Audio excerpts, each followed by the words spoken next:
साल की उम्र में उनकी पत्नी मर जाती है, उनका साथ छोड़ जाती हैं, लेकिन बाबा साहब पीछे कदम नहीं हटाते हैं। अगर हमारे घर में कोई दुख परेशानी होती है तो हम छोड़ के भाग जाते हैं, लेकिन बाबा साहब का कैसा दिल था, कितने मजबूत थे कि उनके घर में उनके बेबी, उनके बच्चे साथ छोड़ देते हैं, मर जाते हैं, इस दुनिया से चले जाते हैं, फिर भी वो कदम को पीछे नहीं हटाते हैं। उस जमाने में, जिस जमाने में आज हम आने से शर्म कर रहे हैं, वो जमाना था, सोच बहन सुनिएगा, आज हम लोग वहां से यहाँ तक आने में शर्म कर रहे हैं ना, आजाद है इसलिए, उस समय हम आजाद नहीं थे।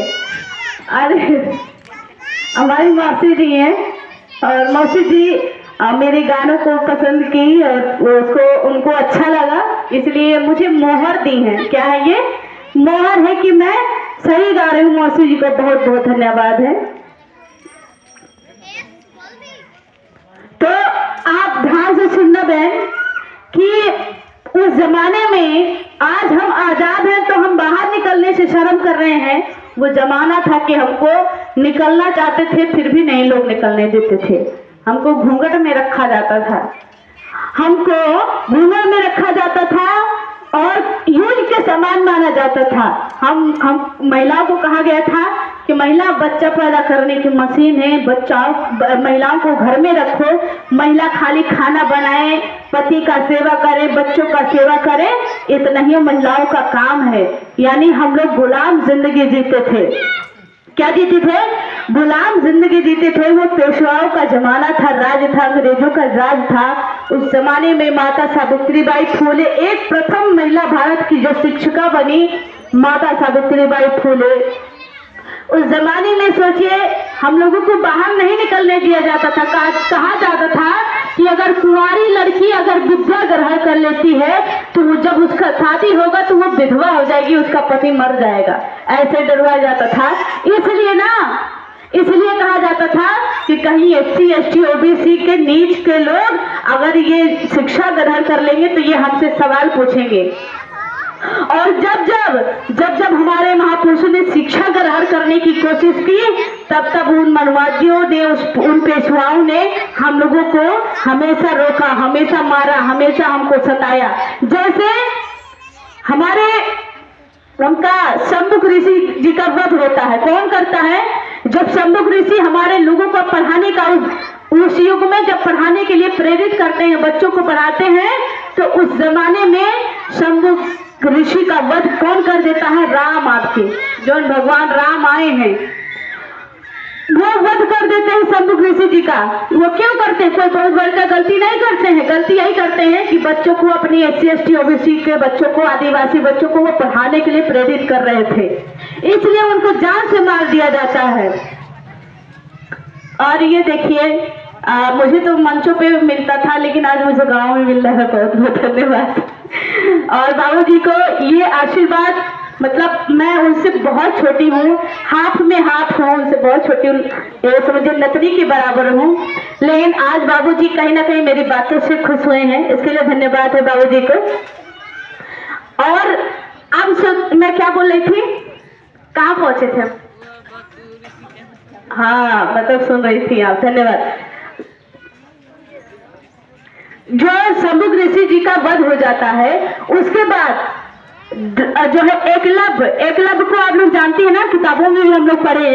एकलव्य का अंगूठा लिखा गया था कि वो दान दक्षिणा में दे दिए थे अपने गुरु को, उनको दक्षिणा में दे दिया था, लेकिन ऐसा नहीं है, उनका अंगूठा छल से काटा गया, क्योंकि उनको कष्ट होने लगी थी कि जिस आदिवासी, जिस नीच जाति की औकात नहीं है मेरे सामने बोलने की, वो सबसे ज्यादा धनुष विद्या थी, धनुर्विद्या वो सीख लिए सब सावित्रीबाई फूले, लेकिन वो किसी के झांसे में नहीं आते हैं। फिर कहा जाता है कि सावित्री, तुम अगर शिक्षा ग्रहण करोगी ना तो तुम विधवा हो जाओगी, तुम्हारा पति मर जाएगा। तो माता सावित्रीबाई फूले को पहले तो खटकता है, खूब खटकता है, लेकिन बाद में जाती हैं ज्योतिबा फूले साहब से पूछती है कि क्या ये सही है? तो ज्योतिबा फूले साहब उनको समझाते हैं, उस बात को समझ जाते हैं। माता सावित्री, सोचिए उस जमाने में ज्योतिबा फूले साहब की क्या सोच थी, माता सावित्री बाई फुले बटन लगा रही थी उनके शर्ट में। ज्योतिबा राव फुले साहब देखे, बोले कि सावित्री तुम बटन लगा रही हो ना मेरे शर्ट में, मुझे डर लग रहा है कि कहीं ये भी एक गुलामी की प्रतीक ना हो, तुम रहने दो, बटन मत लगाओ। तो माता सावित्री बाई फुले की नहीं, गुलामी की प्रतीक भले ही होगी, लेकिन जब मैं आपके शर्ट में बटन लगाती हूँ तो मैं समझती हूँ कि आपके प्रति मेरे अंदर प्रेम बढ़ता है, इसलिए मैं बटन ये गुलामी की प्रतीक मैं नहीं समझ के लगाती हूँ।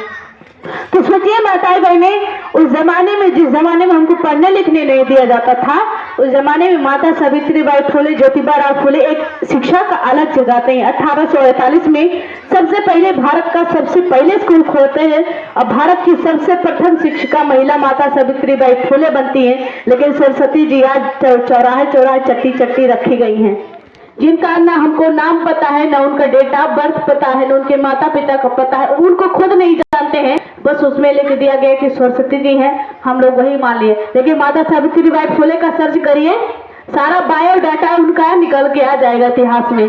सरस्वती जी का बायोडाटा निकालिए गूगल से, कभी आएगा ब्रह्मा जी उनके पिता थे, तो कभी आएगा ब्रह्मा जी उनके पति थे, यही आएगा ना, क्योंकि कंफ्यूजन में गूगल भी है, अभी उनको सच्चाई नहीं पता है। तो इसीलिए बहन, आप कहीं भी मीटिंग हो ना, तो आप लोगों को सबसे पहले हिस्सा लेना चाहिए। जौनपुर जानते हैं ना, वहाँ पे आपके तरह लड़कियां ना मंच पे, ऐसे हम लोग यही प्रोग्राम वहाँ भी किए थे, महासम्मेलन जौनपुर में, आपके तरह लड़कियां ना मंच पे पूरा डंडा ले लेकर, और पूरा जैसे स्कूल में एक मॉनिटर होती थी ना, उसी मॉनिटर की तरह पूरे फील्ड को, महिलाओं को कहाँ बैठाना है, कहाँ कैसे करना है। और जब ऐसे गांव में हम जाते थे ना, तो हर गांव में आपकी तरह लड़कियां होती थी, और जब हम बोलते थे तो बोलती थी कि मैम मैं भी कुछ बोलना चाहती हूँ, मैम मैं भी कुछ बोलना चाहती हूँ। तो इतनी तेज तेज लड़कियां, तो मैं चाहती हूँ कि वो जौनपुर की मैं उदाहरण अब ना दूं, अब मैं उदाहरण दूं अपने जखनिया की, कि मैं जब जखनिया में गई थी ना, तो वहां पे कम से कम 10 लड़कियां आकर, और इतना तेज थी, अब यहाँ से जाऊंगी तो कहीं और उदाहरण देना पड़ेगा मुझे ना, तो आप लोग ऐसे नहीं करेंगे तो हम किस चीज का उदाहरण देंगे कि गए थे जखनिया में सब आई नहीं रही थी, ये ना हम कहेंगे। लेकिन अगर आप तेज तर्रार रहेंगी, हमारे साथ कदम से कदम मिला के चलेंगी, तो हम उदाहरण देंगे आप लोगों को कि नहीं देंगे? देंगे। तो क्या आप साथ देंगी हमारा? 5वां संगीत में भजन सभा जुड़ा महासम्मेलन होने वाला है, तो आप सब लोग लड़कियां जितनी है, हम हर दिन पढ़ने लिखने जाते हैं।